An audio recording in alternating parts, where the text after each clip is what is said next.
Bonjour chères femmes, bonjour chers hommes, puisque cette vidéo vous est destinée principalement. Quand on parle des émotions avec les femmes, une chose revient très souvent et c'est leur sensation d'être pas comprises, de ne pas être accueillies et donc elles ne se sentent pas soutenues. Elles se sentent souvent obligées alors d'étouffer les émotions, ce qui génère en fait cette sensation de ne pas pouvoir être authentique et ça peut créer du stress supplémentaire, des tensions au niveau du couple, des problèmes de santé, un mal-être ou une sorte de rancœur qui est nourrie en continu et qui au bout d'un moment explose. Quand j'en parle avec des hommes, la chose qui revient tout le temps, très souvent en tout cas, c'est que devant les états émotionnels de leur compagne, les hommes se trouvent souvent perdus. Souvent, la seule chose qu'ils ont envie de faire, c'est de s'enfuir et ne plus devoir témoigner ces manifestations émotionnelles qui pour eux, c'est trop. Et ils se demandent, mais comment est-ce qu'on peut être aussi hystérique? Je vais dire le mot qui revient très souvent. Alors dans cette vidéo, j'aimerais vous montrer en quoi cela peut être intéressant pour vous, les hommes, de comprendre cette émotionnalité féminine un tout petit peu et surtout de savoir l'accueillir ou au moins poser un autre regard sur cette émotionnalité. Je vais aussi vous donner 4 petites clés qui vont vous aider à rester plus serein dans ces situations et par conséquent vont vous aider à garder votre relation plus harmonieuse et avoir moins de conflits. Les 4 points que je vais aborder, c'est comment se servir du criticisme massacrant de votre compagne. Deuxièmement, quel autre regard vous pouvez poser sur l'émotionnalité féminine de façon à ce que cela ne vienne pas vous chercher trop. Appuyez sur vos petits boutons rouges. Le troisième point, c'est quel est le lien insoupçonné entre l'intimité et l'émotionnalité de la femme, donc entre votre vie intime et les états émotionnels de votre compagne. Et quatrièmement, c'est un tout petit peu plus avancé, on va dire ça comme ça. Comment vous pouvez vous servir de cette émotionnalité pour vous recharger les batteries, pour recharger, renforcer votre énergie masculine. Mais avant cela, j'aimerais juste m'arrêter, je fais une petite note en passant. Avez-vous déjà observé que l'émotionnalité, la sensibilité, l'irritabilité de votre compagne fluctuent, changent et varient tout au long du mois. En fait, ces fluctuations sont dues aux fluctuations hormonales du cycle menstruel. Et maintenant, je parle du cycle menstruel naturel, c'est-à-dire un cycle qui n'est pas induit par la pilule. Et là, j'ai envie de dire, en fait, avec la pilule, il ne s'agit même pas d'un vrai cycle menstruel. Donc, un vrai cycle menstruel amène toutes sortes de fluctuations d'humeur, de besoins, d'envie, de niveau d'énergie et beaucoup d'autres choses, d'émotionnalité, accentue certaines capacités mentales ou certaines capacités émotionnelles ou spirituelles et tout cela varie. C'est peut-être aussi important de savoir, c'est la phase pendant laquelle il y a le plus de cette émotionnalité, irritabilité et sensibilité, c'est la phase prémenstruelle, la redoutée phase prémenstruelle, au sujet de laquelle de nombreuses blagues circulent. Et je suis à peu près certaine que vous avez au moins une fois dans votre vie utilisé la phrase « Mais qu'est-ce que tu as tes règles ?» Eh bien, je peux vous dire qu'il est fort probable que votre partenaire n'avait pas ses règles en ce moment-là, mais qu'elle se trouvait à quelques jours avant ses règles. Parce que la phase prémenstruelle amène à nous les femmes beaucoup de tensions intérieures, surtout dans les cas où on essaye de vraiment vivre notre vie en portant tous nos masques, en exerçant bien tous nos rôles et en faisant beaucoup d'efforts pour rester gentil, pour rester aimable dans l'accueil, dans l'empathie, être là pour les autres, etc., etc. Et donc souvent on n'exprime pas ce qui nous traverse vraiment, où on étouffe, on refoule. Pendant la période prémenstruelle, on est beaucoup plus en contact avec toutes ces sensations, émotions refoulées. Et donc là, ça sort et on va être beaucoup plus sensible. Et la moindre chose va déclencher une grande réaction émotionnelle. Il faut savoir que pour nous, que c'est normal et c'est comme si on nous mettait des lunettes noires sur les yeux et que d'un seul coup, c'est comme si on avait une loupe qu'on pose sur tout dans notre vie, vous compris, notre relation comprise, et que cette loupe va augmenter, va amplifier tout ce qui ne va pas. Et ça va nous causer une sorte de souffrance, une sorte de mal, de tension intérieure, parce que on voit d'un seul coup ce qui ne va pas et on a envie de changer ça. Dites-vous, de votre côté, que ce n'est qu'une période, que c'est passager et que ce n'est pas forcément aussi dramatique ou aussi grave ou tout personnel. Cette fameuse phrase « tu as tes règles » ou quoi, en fait, pendant les règles, il arrive une sorte de soulagement, une sorte de détente d'habitude pour beaucoup de femmes. Donc, quand c'est la période des menstruations, on a plutôt besoin d'être au calme, repos, pas trop sollicité, mais il y a beaucoup moins de ces humeurs massacrants et de cette hypersensibilité et émotionnalité. Il faut savoir aussi que la période prémenstruelle a de nombreuses fonctions catalytiques pour nous et que ce sont toutes ces choses qui sont refoulées, qui nous demandent beaucoup d'énergie pour qu'on les garde refoulées et cachées, qui veulent sortir, qui veulent être vues et ça génère un stress supplémentaire. Donc pour nous, c'est pas non plus toujours très facile à vivre, surtout parce que y a beaucoup de femmes qui ne savent même pas que ça fonctionne de cette manière et qui s'efforcent à continuer comme dans les phases du cycle précédent où c'était beaucoup plus facile d'être gaie et souriante et non conflictuelle, etc. Cette phase prémenstruelle, en fait, nous permet d'être en contact avec nous, identifier les besoins qui n'ont pas été nourris et adressés, et puis aussi commencer à entrevoir les solutions. Donc pour nous, ça peut être un cadeau, un don, du moment où on a votre soutien, votre compréhension, et non votre rejet et votre moquerie. Alors, le point numéro 1. Que faire de ce criticisme massacrant? Rediriger l'attention de votre partenaire vers quelque chose qui a besoin de ce criticisme. C'est-à-dire, si elle se sent dans le criticisme, dans l'irritabilité, c'est souvent vous qui vous trouvez dans la première ligne de tir. Or, vous pouvez très bien vous dire, j'observe, donc je connais déjà un peu le cycle de ma partenaire, je reconnais les signes qu'elle arrive probablement dans la phase prémenstruelle où ces mêmes énergies vont réapparaître. Hop, je vais rediriger son attention vers un problème avec lequel j'ai besoin d'aide. Vous avez une situation difficile dans votre vie personnelle ou dans votre travail. Vous avez un projet qui a besoin d'être revisé. Vous avez peut-être une idée pour faire un travail d'aménagement à la maison. C'est le moment de demander à votre partenaire de poser son regard critique sur cette chose et apporter son conseil. Et avec vraiment beaucoup de précision, beaucoup de clarté. Elle va savoir le faire. C'est un bon moment parce qu'elle a aussi cette capacité d'être minutieuse et de ne pas laisser échapper le moindre détail.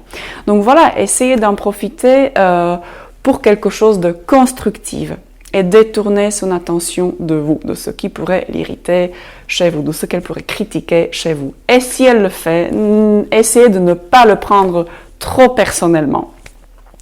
Deuxièmement, sachez que vous pouvez poser un autre regard sur nos émotions.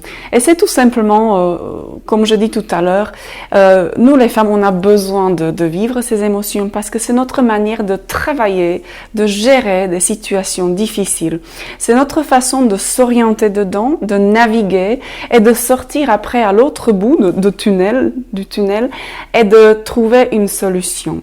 Or, souvent, ce que les hommes ont tendance à faire, c'est que quand on est dans une grande émotion, vous avez envie de tout de suite solutionner ça pour nous, donc vous cherchez des solutions, vous nous faites des propositions, et cela a souvent qu'un seul effet, et c'est que ça nous énerve. Parce que là, sur le coup, on a besoin de pouvoir vivre, de pouvoir traverser ces émotions, et ensuite on peut en parler, ensuite on peut chercher des solutions. Donc même si vous ne comprenez pas pourquoi on fonctionne comme ça et comment on peut vivre autant d'émotions à la fois, S'il vous plaît, laissez-nous les vivre. C'est une façon de faire notre nettoyage intérieur. C'est une façon de faire une sorte de tri. Et puis, les choses vont être beaucoup plus claires et beaucoup plus simples. Et on va savoir en parler par la suite. Imaginez après un tout petit peu l'émotionnalité de la femme comme un élément dans la nature. On compare souvent la femme à la nature. Et quand la femme est en colère, vous pouvez imaginer, c'est comme s'il y avait une mer déchaînée pendant l'orage, avec les vagues qui se déferlent, une mer qui est là dans toute sa puissance. Vous ne pouvez pas contrôler la mer. Vous ne pouvez pas dire à la mer, s'il te plaît, contrôle-toi et fais des vagues que de cette taille-ci et pas des vagues comme ça parce que pour moi c'est trop. C'est la même chose avec la femme. En fait, je pense que inconsciemment, on a presque toutes envie de sentir qu'en ce moment-là, vous savez être comme un rocher, si je peux utiliser une autre image pour l'homme, comme un rocher contre lequel cette mer va pouvoir venir s'écraser. Et peu importe le nombre de vagues, peu importe la puissance et la taille des vagues, le rocher ne bougera pas, ne cédera pas. Cela nous donne une sensation de sécurité. Cela nous donne confiance en votre force. Et on sait alors qu'on peut compter sur vous, qu'on peut compter sur cette force et sur votre soutien. C'est un peu comme si on vous testait inconsciemment pour voir si vous savez vraiment tenir le coup. Parce qu'alors là, si vous savez prendre toute cette émotionnalité et tenir bon, ben on sait que vous savez vraiment nous soutenir et nous aider dans d'autres moments, dans des situations qui sont critiques et très importantes, et aussi dans des moments intimes, comme je vais maintenant aborder dans mon troisième point. Quelle est cette relation entre l'intimité et l'émotionnalité féminine?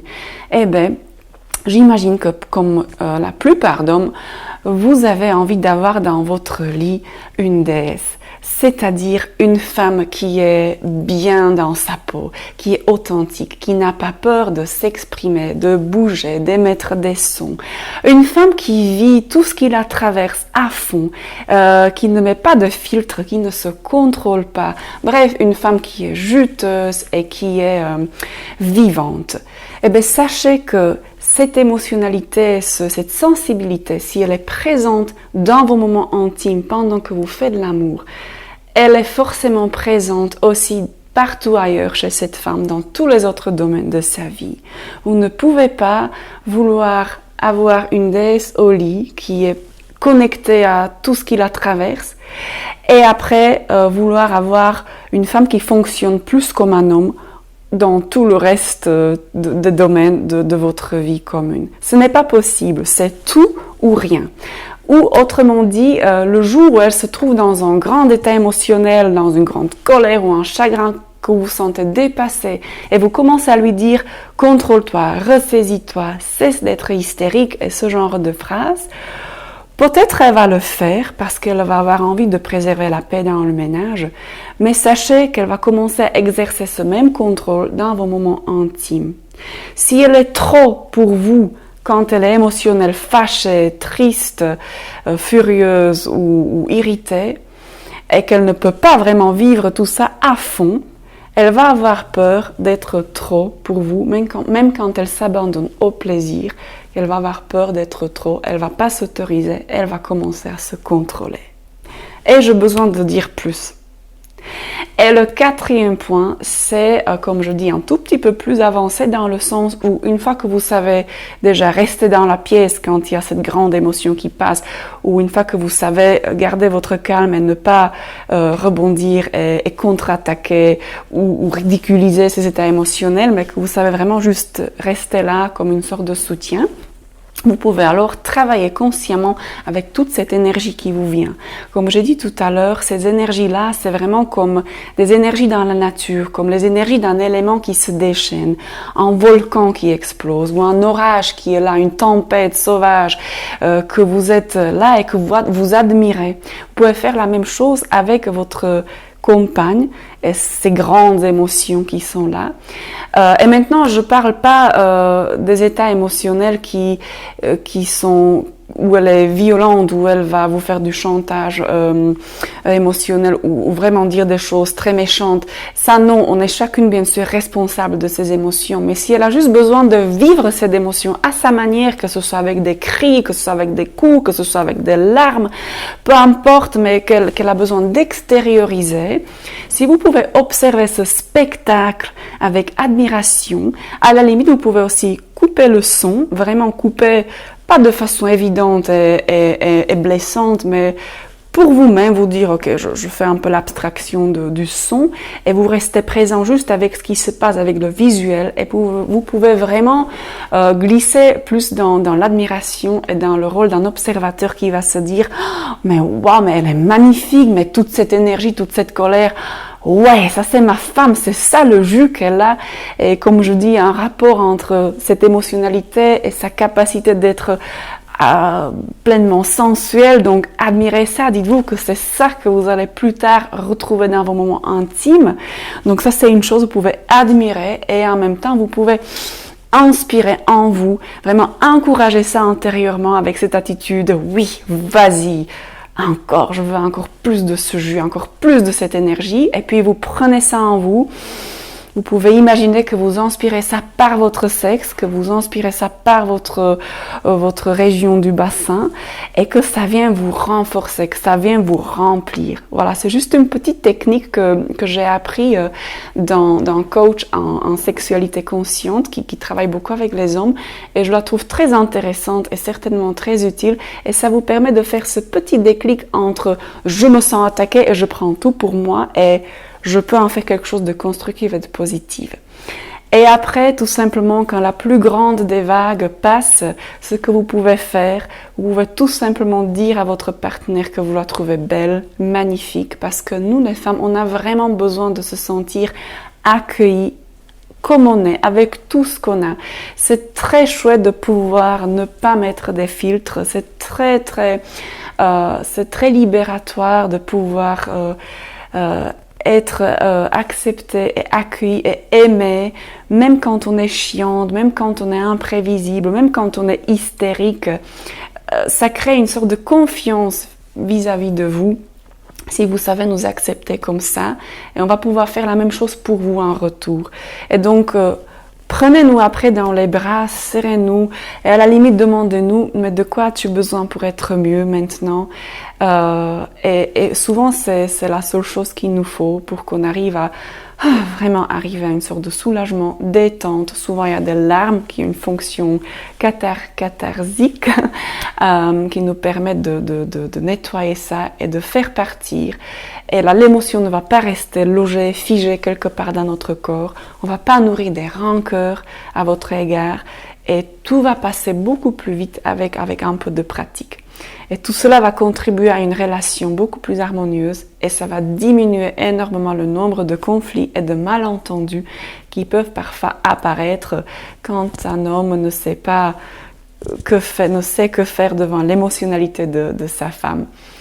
Et j'aimerais clôturer avec une petite citation d'Osho qui me paraît très à propos. Et c'est tu ne peux pas comprendre la femme, tu dois juste l'aimer. J'espère que vous avez trouvé cette vidéo inspirante. Si vous avez des commentaires, des questions, n'hésitez vraiment pas de m'en faire part dans les commentaires. Je me ferai un grand plaisir de vous répondre, d'ajouter des précisions s'il faut. Et en attendant, je vous souhaite une très belle journée et à très bientôt dans une prochaine vidéo.